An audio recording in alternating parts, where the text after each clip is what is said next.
जय हिंद। आज हम लोग विलियन के बारे में जानेंगे। विलियन को हम लोग इंग्लिश में क्या कहते हैं, तो सॉल्यूशन कहते हैं। तो देखिए विलियन बनता कैसे है। जैसे मान के चलिए आपके पास में एक ग्लास है, उस ग्लास में आपने क्या किया, वाटर को रख लिया, उस वाटर में चीनी या नमक को मिला दिया। इस तरह से आपको क्या प्राप्त हो गया, तो वो सॉल्यूशन प्राप्त हो गया। अब देखिए जो सॉल्यूशन है, सॉल्यूशन में दो चीज़ें आती है।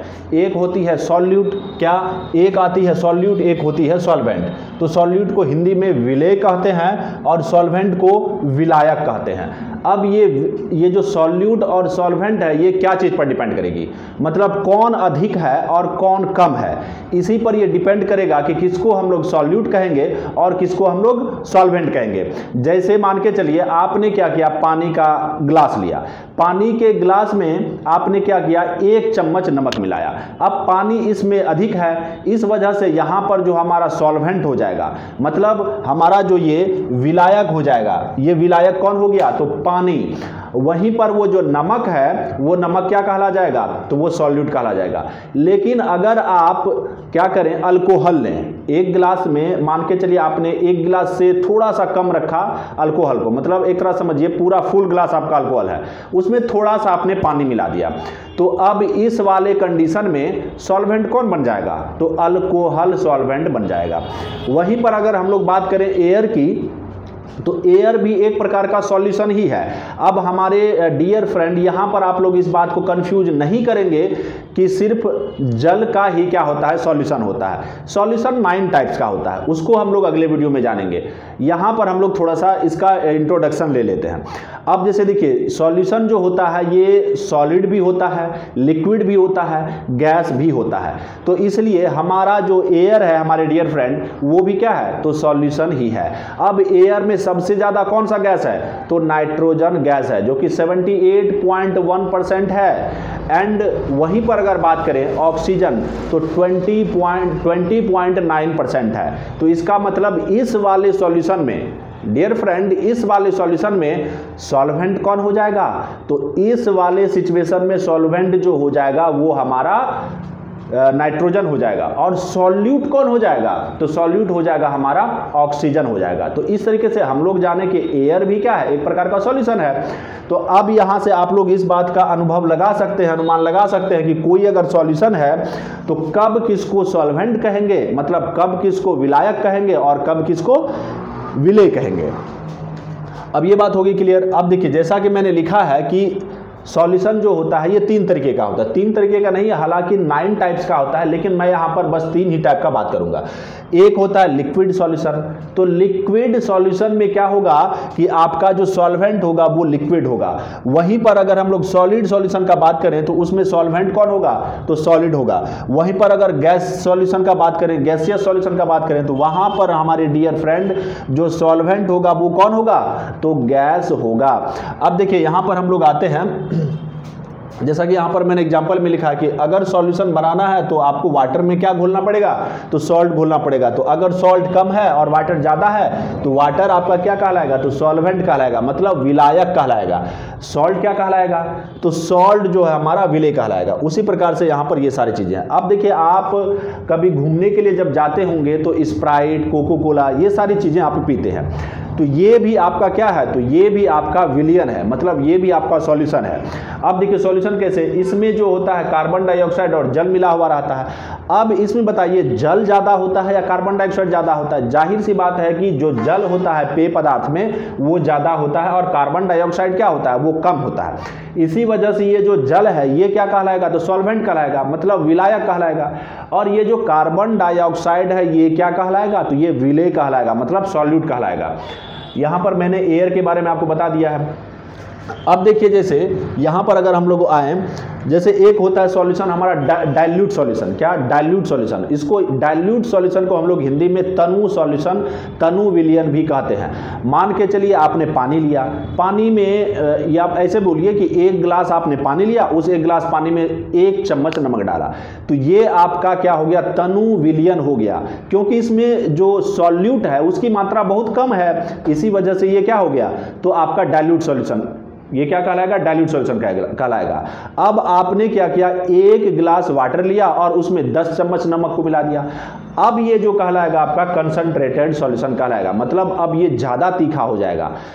ऐसे भी आप क्या कर सकते हैं, जब आपने पहले वाले कंडीशन में क्या किया, 1 ही चम्मच नमक मिलाया, फिर दूसरे वाले गिलास में क्या किया, 10 चम्मच नमक मिलाया, तो दोनों में से ज़्यादा नमक का मात्रा किस में, तो बी वाले गिलास में। इसी वजह से बी वाला जो ग्लास होगा वो क्या कहलाएगा आपका, तो कंसंट्रेटेड सॉल्यूशन कहलाएगा।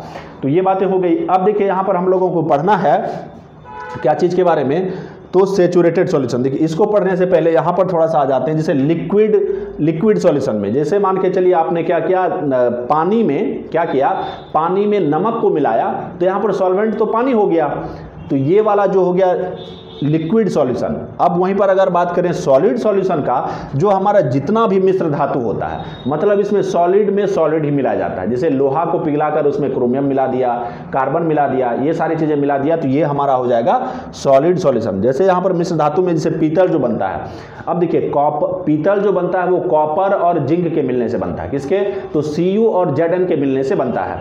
अब ये जो कॉपर है हमारा, ये भी क्या है, सॉलिड है, जिंक भी हमारा क्या है, ये भी सॉलिड है। जब दोनों को पिघलाकर मिला दिया जाएगा तो हमारे डियर फ्रेंड ये क्या होगा, तो ये हमारा बन जाएगा पीतल। और एक चीज देखिए, जो हमारा सॉल्यूशन होता है वो होमोजीनियस होता है या हेटेरोजीनियस होता है। आप इसको सोचें, वीडियो को पॉज करें और सोचें। मैं बता रहा हूं कि ये जो विलयन होता है ये क्या होता है, तो ये होमोजीनियस होता है। मतलब कहने का मतलब क्या होगा, जितना भी सॉल्यूशन हम लोग पढ़ेंगे वो सारा का सारा क्या होगा, तो होमोजीनियस ही होगा, मतलब संतृप्त विलयन ही होगा हमारा। जैसे पीतल की बात करें तो पीतल में ये कॉपर और जिंक जो मिलाया गया है, तो ये भी हमारा क्या है, सॉल्यूशन है। तो किस तरीके का सॉल्यूशन है, तो होमोजीनियस सॉल्यूशन है, मतलब हर जगह कॉपर और जिंक का जो मात्रा होगा वो समान होगा। जैसे मान के चलिए आपने पीतल ऐसे करके पीतल बनाया, ये पीतल बना हुआ है। अब यहाँ पर अगर बात करें, फिर यहाँ पर बात करें, यहाँ पर बात करें, यहाँ पर बात करें, तो यहाँ पर जितना कॉपर और जिंक होगा, यहाँ पर भी उतना ही कॉपर और जिंक होगा, यहाँ पर भी उतना ही कॉपर जिंक होगा, यहाँ पर भी उतना ही कॉपर और जिंक होगा। इस तरह से आपका पीतल बन गया।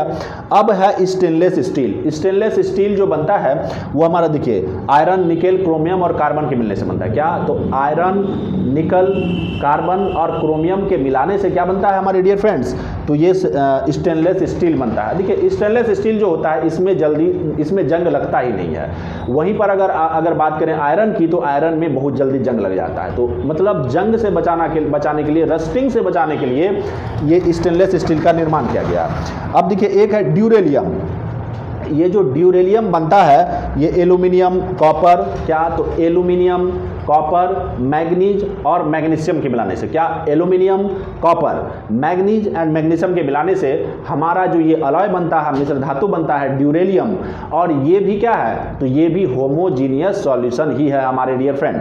अब देखिए यहाँ पर अगर हम लोग बात करें किसका, सैचुरेटेड सॉल्यूशन की।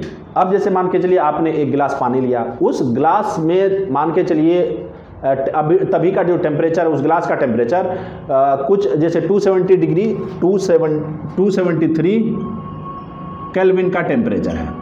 तो ये टेम्परेचर निश्चित ही रहेगा। ये बात याद रखनी है कि टेम्परेचर निश्चित रखनी है, टेम्परेचर डिफिनिट रखनी है, मतलब टेम्परेचर बदलना नहीं चाहिए। तो उसी टेम्परेचर पर कितना ज़्यादा उसमें सॉल्यूट घुल सकता है। जैसे मान के चलिए आपने एक गिलास पानी लिया, उस एक गिलास पानी में आपने 1 चम्मच मिलाया तो कंप्लीट रूप से घुल गया, 2 चम्मच मिलाया कंप्लीट रूप से घुल गया। इस तरह से घुलाते घुलाते जब आप 10 चम्मच डाले तो घुल गया। अब जब डालते हैं तो वो घुलता नहीं है। क्या, अब घुलेगा नहीं, मतलब जितना उसमें घुल सकता था, जितना उसका सॉल्युबिलिटी था, जितना घुलाने का क्षमता था, वो घुला लिया है। अब उससे ज़्यादा घुला नहीं पाएगा। और टेम्परेचर हमारे डियर फ्रेंड यहाँ पर क्या है, तो टेम्परेचर कांस्टेंट है, टेम्परेचर बदल नहीं रहा है। तो इसी वजह से अब वो जो सॉल्यूशन कहलाएगा हमारा सैचुरेटेड सॉल्यूशन हो जाएगा। सैचुरेटेड सॉल्यूशन का मतलब संतृप्त विलयन हो जाएगा वो, मतलब अब उसमें उसी टेम्परेचर पर अब और ज़्यादा सॉल्यूट नहीं घोला जा सकता है। वहीं पर अब क्या करें, उसका टेम्परेचर को थोड़ा राइज कर दें।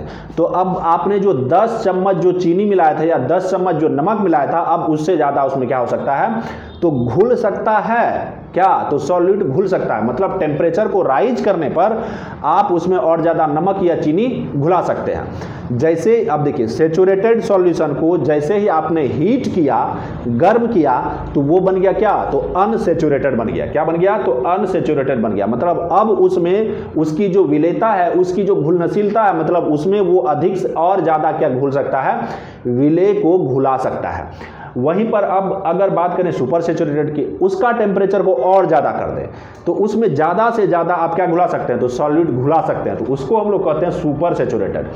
अब अगर आपके पास में सुपर सेचुरेटेड मतलब अति संतृप्त विलयन है, उस विलयन को आप अगर क्या करते हैं, ठंडा करते हैं, तो उससे जो उसमें जो घुलाया गया सॉल्यूट है, वो सॉल्यूट क्या हो जाएगा, आपको ठोस के फॉर्म में फिर से मिल जाएगा।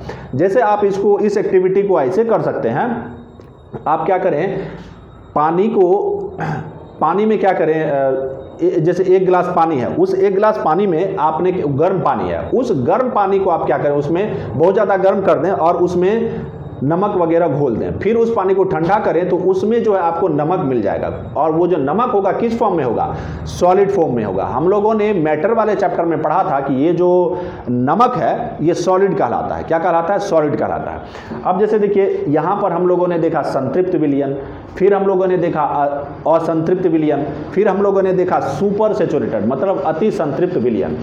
अब यहाँ पर अगर हम लोग बात करें सॉल्युबिलिटी, सॉल्युबिलिटी का मतलब क्या होता है कि किसी खास टेम्परेचर पर कितना ज़्यादा सॉल्यूट किसी भी सॉल्वेंट में घोला जा सकता है, किसी खास टेम्परेचर पर। अब देखिए उसी को हम लोग सॉल्युबिलिटी कहते हैं, मतलब विलेयता, या इसको आप ऐसे भी कह सकते हैं कि कितना ज़्यादा घुला सकता है, उतना मतलब एक निश्चित टेम्परेचर पर आप कितना ज़्यादा सॉल्यूट को घुला सकते हैं उसमें, वही उसका सॉल्युबिलिटी होता है। अब देखिए इस सॉल्युबिलिटी पर इफेक्ट पड़ता है किसका, टेम्परेचर का और प्रेशर का। किसका, इस सॉल्युबिलिटी पर इफेक्ट पड़ता है किसका, टेम्परेचर का और प्रेशर का। जैसे देखिए सॉलिड इन लिक्विड, अगर आप क्या कर रहे हैं, लिक्विड में सॉलिड को घुला रहे हैं, क्या, लिक्विड में सॉलिड को अगर आप घुला रहे हैं तो उस पर टेम्परेचर का क्या प्रभाव पड़ेगा। तो इस वाले सॉल्यूशन में, मतलब सॉलिड इन लिक्विड वाले सॉल्यूशन में क्या होगा कि अगर आप टेम्परेचर को बढ़ाएंगे तो घुलनशीलता मतलब सॉल्युबिलिटी वो इंक्रीज करेगा, मतलब बढ़ेगा। और अगर आप क्या करेंगे, टेम्परेचर को लो करेंगे तो उसका जो सॉल्युबिलिटी होगा वो क्या होगा, घटेगा। क्या, उसका घुलनशीलता घटेगा। अगर आप प्रेशर मतलब सॉलिड इन लिक्विड का बात कर रहे हैं, मतलब आप क्या कर रहे हैं, लिक्विड में सॉलिड को घुला रहे हैं, मतलब नमक को पानी में घुला रहे हैं, इस वाले सॉल्यूशन की बात कर रहे हैं। अगर प्रेशर को क्या करें, बढ़ाएं, क्या, प्रेशर को अगर आप बढ़ाएंगे इस वाले सॉल्यूशन में तो फिर उसका घुलनशीलता मतलब सॉल्युबिलिटी पर किसी भी प्रकार का प्रभाव नहीं पड़ेगा। वहीं पर अगर हम लोग बात करें क्या, गैस इन लिक्विड, क्या, गैस इन लिक्विड, इसका मतलब हो गया कि अगर आप लिक्विड में गैस को, क्या, लिक्विड में गैस को घोल रहे हैं तो उसमें उसका सॉल्युबिलिटी मालूम करना है, उसमें वो कितना ज़्यादा घुल सकता है एट निश्चित टेम्परेचर पर, मतलब एट डिफिनिट टेम्परेचर पर। तो देखिए अगर आप क्या करेंगे, टेम्परेचर को बढ़ाएंगे, टेम्परेचर को बढ़ाएंगे तो इस वाले सिचुएशन में, इस वाले सॉल्यूशन में सॉल्युबिलिटी जो होगा वो सॉल्युबिलिटी क्या होगा, घटेगा। मतलब गैस का सॉल्युबिलिटी जो है गैस का सॉल्युबिलिटी जो है वाटर में वो घटेगा। टेम्परेचर अगर आप इंक्रीज करेंगे तो गैस कम घुलेगा वाटर में। अब इसके रीजन के पीछे हम लोग नहीं जाएंगे क्योंकि वीडियो बहुत ज़्यादा लंबा बन जाएगा, आप खुद सोच सकते हैं। लेकिन अगर आप क्या करेंगे, प्रेशर को बढ़ाएंगे, क्या, अगर आप वाटर में गैस को घुला रहे हैं, किसमें, वाटर में अगर आप क्या कर रहे हैं, गैस को घुला रहे हैं और प्रेशर बढ़ा रहे हैं, तो इस वाले कंडीशन में क्या होगा, इस वाले कंडीशन में क्या होगा, प्रेशर बढ़ाने पर उसमें ज़्यादा गैस घुलेगा और प्रेशर को कम करने पर, क्या, प्रेशर को कम करने पर कम गैस घुलेगा, मतलब सॉल्युबिलिटी घटेगा। तो देखिए सॉल्युबिलिटी कब बढ़ा, जब आपने प्रेशर बढ़ाया, और सॉल्युबिलिटी घटा कब, गैस का लिक्विड में, सॉल्युबिलिटी घटा कब, जब आपने क्या किया, प्रेशर को घटाया। तो आज बस इतना ही। और ये जो हमारा सॉल्यूशन वाला जो टॉपिक हमने स्टार्ट किया ये शायद 3 वीडियो लेक्चर में आएगा, क्योंकि ये टॉपिक बहुत बड़ा है और अगर आपको अच्छे ढंग से समझना है तो फिर आपको थोड़ा लंबा करके तो देखना ही पड़ेगा। इस वीडियो में बस इतना ही रखूँगा मैं, तो मिलता हूँ आपसे अगले वीडियो में, तब तक के लिए जय हिंद।